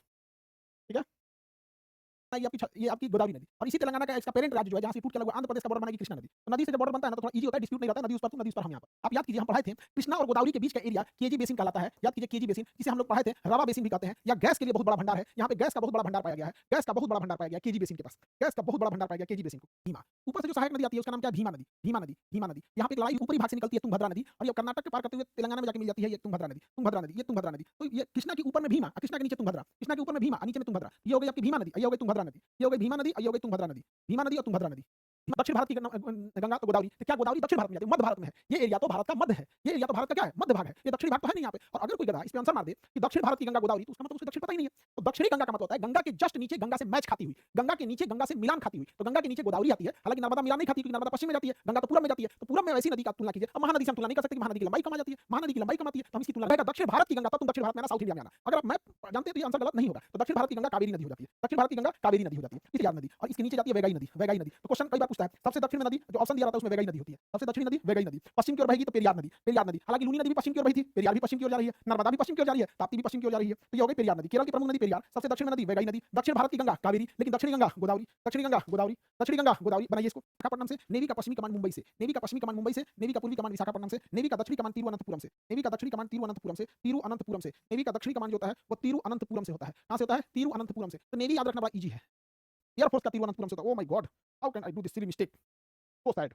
दक्षिणी कमांड कोची से होगा। बताइए, पश्चिमी कमांड मुंबई, पूर्वी कमांड विशाखापट्टनम, दक्षिणी कमांड कोची, दक्षिणी कमांड कोची, दक्षिणी कमांड याद रहेगा आप लोग, इसमें नहीं भूलेगा। आर्मी का नाम बवाल पाकिस्तान के साथ है, पाकिस्तान के साथ है। तो उत्तरी कमांड जो होता है वो उधमपुर से होता है, इसके अंडर में ये एरिया जाते हैं। उत्तरी कमांड जो है वो उधमपुर से कंट्रोल होता है, उसके अंदर में उत्तरी कमांड के अंदर में मेनली ये सारे एरिया आते हैं। उत्तरी कमांड का ये एरिया उत्तरी कमांड हो जाता है, उसकी जिम्मेदारी है। जबकि पश्चिमी कमांड जो है वो ये एरिया को कवर करता है। पश्चिमी कमांड जो है, पश्चिमी कमांड देखिए, तो ये एरिया जो है ना पश्चिमी कमांड को कंट्रोल करने के लिए एरिया यहाँ पर है आपका चंडीगढ़। पश्चिमी कमांड को कंट्रोल करता है चंडीगढ़ से, पश्चिमी कमांड को कंट्रोल करेगा चंडीगढ़। और वही अगर आप बात करेंगे इधर दक्षिण पश्चिम, पश्चिम का भी निचला भाग दक्षिण पश्चिम, दक्षिण पश्चिम, तो ये जयपुर से कंट्रोल होगा। दक्षिण पश्चिम जयपुर से कंट्रोल होगा। आप देखिए आर्मी के कमांड कितना ज्यादा पाकिस्तान की ओर कंसंट्रेटेड है। आर्मी के तीन कमांड उधर लगे हैं, उत्तरी कमांड, दक्षिण पश्चिम। उत्तरी कमांड कहाँ है भैया? उत्तरी कमांड कहाँ है? उधमपुर में। उत्तरी कमांड उधमपुर।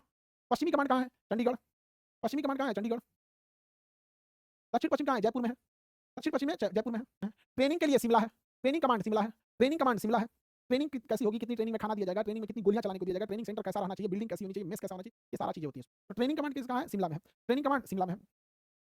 दक्षिणी कमांड, दक्षिणी कमांड कंट्रोल होता है पुणे से, दक्षिणी कमांड कंट्रोल होता है पुणे से। सेंट्रल कमांड बीच का एरिया कंट्रोल होता है लखनऊ से, सेंट्रल कमांड लखनऊ से। दक्षिणी कमांड पुणे से, दक्षिणी कमांड पुणे से। Central command central command Lucknow से, पूर्वी कमांड कोलकाता से, पूर्वी कमांड कोलकाता से। टोटल कितने कमांड है? 7। लेफ्टिनेंट जनरल एक कमांड को लेकर बैठे होते हैं, एक कमांड का पूरा लेफ्टिनेंट जनरल पूरा एरिया इन्हीं के अंडर में कंट्रोल रहता है। उधमपुर में है उत्तरी कमांड उधमपुर, पश्चिमी कमांड चंडीगढ़, उत्तरी कमांड उधमपुर, पश्चिमी कमांड चंडीगढ़, दक्षिण पश्चिम जयपुर, उत्तरी कमांड उधमपुर, दक्षिण पश्चिमी कमांड चंडीगढ़, दक्षिण पश्चिम जयपुर, ट्रेनिंग कमांड शिमला, दक्षिणी command Pune, central command Lucknow, दक्षिणी command Pune, central command Lucknow, दक्षिणी command Pune, central command Lucknow, पूर्वी कमांड कोलकाता, पूर्वी कमांड कोलकाता। तो देखिए इधर के कमांड कितने बड़े-बड़े, इधर के कमांड। अच्छा, थल सेना को निचला क्या जरूरत है भाई? उधर तो नेवी, पश्चिमी कमांड चंडीगढ़, दक्षिण पश्चिम जयपुर, उत्तरी उधमपुर, चंडीगढ़, जयपुर, उधमपुर, चंडीगढ़, जयपुर, उत्तरी कमांड उधमपुर, पश्चिमी कमांड चंडीगढ़, दक्षिण पश्चिम जयपुर, ट्रेनिंग कमांड शिमला, इसको ट्रेनिंग से मतलब दक्षिणी command Pune, central command Lucknow, पूर्वी कमांड कोलकाता, पूर्वी कमांड कोलकाता, उत्तरी कमांड, आर्मी का उत्तरी कमांड उधमपुर, आर्मी का पश्चिमी कमांड, आर्मी पश्चिमी command Chandigarh, very good, army पश्चिमी कमांड, आर्मी का दक्षिण पश्चिम, आर्मी का दक्षिण पश्चिम, आर्मी का दक्षिण पश्चिम जयपुर, आर्मी का दक्षिणी कमांड, आर्मी का दक्षिणी कमांड पुणे, आर्मी का सेंट्रल कमांड, आर्मी का सेंट्रल कमांड, आर्मी का सेंट्रल कमांड, आर्मी का पूर्वी कमांड कोलकाता।